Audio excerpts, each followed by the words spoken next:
The CBS News investigation reveals a frightening tactic used by cyber criminals. They are going after coveted usernames, which can be bought and sold at online marketplaces, sometimes for tens of thousands of dollars, and they're willing to harass people to get them. Our lead national correspondent David Begnaud shows us how criminals are even faking emergencies to torment victims.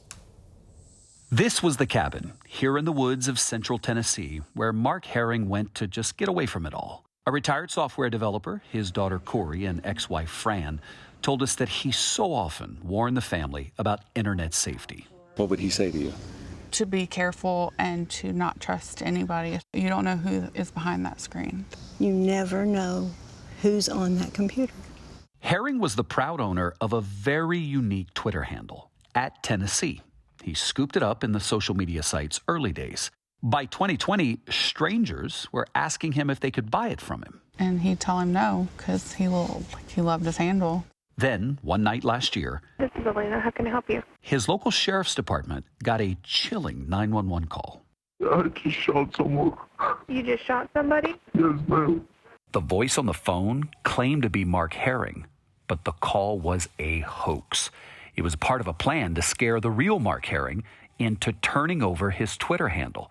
Handles like Herring's have become really valuable status symbols. There's a big marketplace for this kind of stuff online, these short Instagram handles or really unique names. If you go to this website, ogusers.com, apparently somebody offered 12 grand for this, but it says if you give us 25,000 now on the spot, we'll give it to you.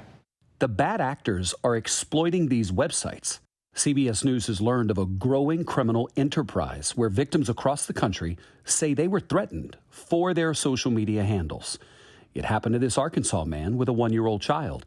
He was told by his harasser, surrender your Instagram handle or I'm calling Child Protective Services. How would you describe what they did to you? Extortion, digital extortion, and just robbing people of their own security. Meet Marie. She spoke with us under the condition that we not tell you her real name. She described to us how her tormentors harassed her just for her Instagram handle. I started getting pizza sent to my house at all times. Did they pay for the pizza? The driver thought that I'd be paying in cash. There would be 4 to 5 pizzas or food deliveries in a row. What? Like bi-weekly, yes. And it was just relentless.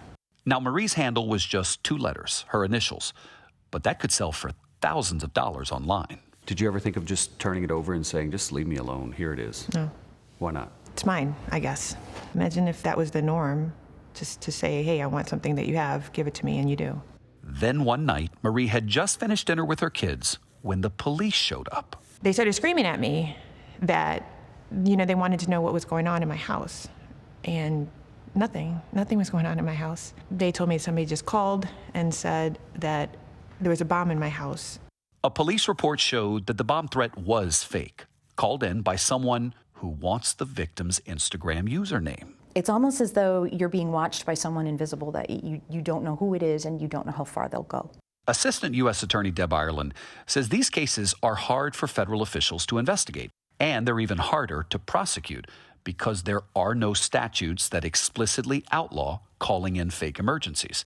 It is a tactic known as swatting. Law enforcement arrives ready to deal with a true emergency, and they arrive with all the tools at their disposal. And that is exactly what happened to Mark Herring in the woods of Tennessee last year. I'm gonna blow this pipe bomb up, man. I just want to kill myself. Herring was watching TV when more than a dozen police cruisers showed up. He went out to his back porch, the officers had their guns drawn, and they ordered him, climb under this gap in the gate and keep your hands up. As he stood up, he collapsed. Mark Herring, the man who had preached internet safety, suffered a fatal heart attack. I think about what was going through his mind. Oh, he was scared to death. I guarantee it. I believe that's what killed him, just being scared to death. 1 week later, the FBI arrested Shane Sonderman, a 20-year-old. Prosecutors say he arranged the Herring swatting call and was part of a criminal ring that would annoy, harass, and intimidate victims into giving up their social media account names so that they could then sell them online to the highest bidder. Saddening, it's maddening, it's disgusting. And it's criminal. And it's criminal. That same criminal ring also targeted Marie. Now, she tried, unsuccessfully, to scrub her name off the internet altogether. But don't you know, when Shane Sonderman was first released on bail, Marie got this text message from an anonymous number.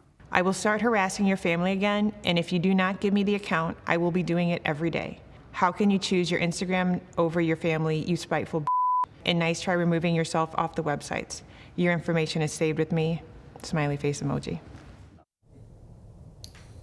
It's shocking. Shane Sonderman pleaded guilty to conspiracy.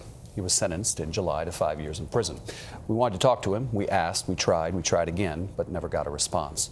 You know, the person who called Mark Herring and scared him to death, as his daughter said, that was a 17-year-old kid in the United Kingdom who has not been arrested so far. Why not him? Good question. I asked the prosecutor that, and there wasn't a great answer in terms of why not go after him. I mean, you have the, things with the different countries, law enforcement, that thing, but it's like, why not go get him too? So as more of our life moves online, we're going to see more of these like digital muggings for things of value. And there's a technique called SIM swapping that can be used here. Tell us about that. It's fascinating. So here's what happened. It happened to Marie, right? So they called, these bad guys, essentially they called her phone company and said, hey, I lost my phone. Can you port my number to this new phone? I got a new phone. They're pretending to be Marie. That's right. So it happens. And that's how they get access to Marie's phone. That's how they get access to her social media account. And that's how they change the password. And then they own the handle. They're in charge of the handle. Seems like they'd have to ask some security questions before they just hand over. Because anybody could say, yeah, because if you have two-factor, that doesn't help with, that's going to get around. Scary stuff. Very scary. David, thank you very much. Thank you, David.